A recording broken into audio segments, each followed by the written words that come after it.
A lot of people have no idea how news affects the market. And so today's video, I'm going to get into how to actually use news to improve your trading and actually know what you're doing. So the first thing is first, you want to go ahead and bookmark this website, Forex Factory. This is the only website I use for news, and I do trade futures. I believe this also obviously goes for Forex as well. So obviously today we have a lot of things going on here. The first thing that you want to do is come over to this little green looking icon over here.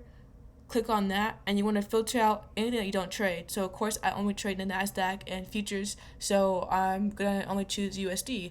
Now if you're doing Forex and currency pairs, go ahead and choose what you're trading. So if you're trading euro or Canadian, whatever, have that checked off. And so you want to go ahead and make sure you have all your photos checked: red, orange, yellow, and gray. I will go ahead and go into that in a second what those mean. And then of course event types, just leave that alone, apply your filter, and then you have everything you need to know.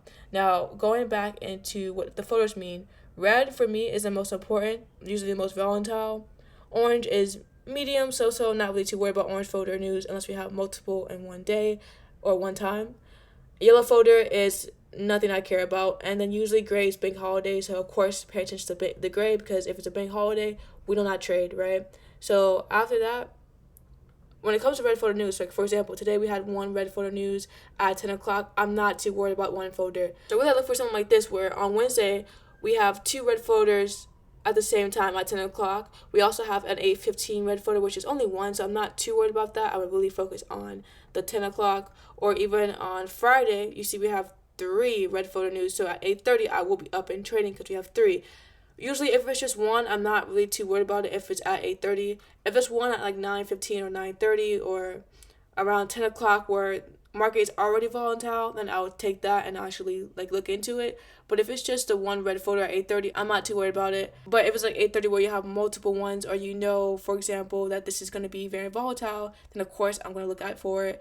And anything with jolts is super important. Super important. If you ever see something like this where it says CPI or PPI, you want to make sure that you're up for that. And again, multiple red folders in a day and an hour.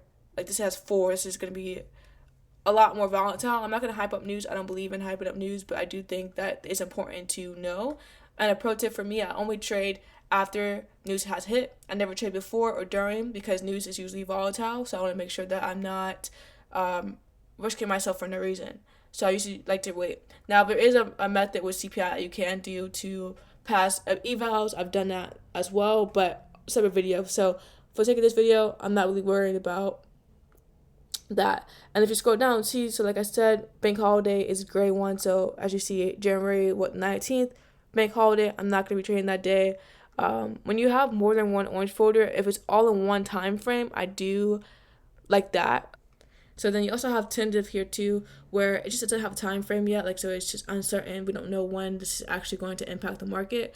So I always just be cautious about things like that. If it's a red folder, orange folder, not too worried about it. Again, multiple yellow folders, I don't really care about. I'll be cautious about it. I'll be okay, we have multiple yellow folders, but I'm not really too worried about it. Now, something like this where you have two red and an orange, important. If it's a bunch of oranges, important. So that's really the gist about how I look at news. Again, though, you don't really put too much pressure on news. The whole thing is structure over hype. So I don't really care about news. I only care about volatility, how the market is structured, and then I go from there.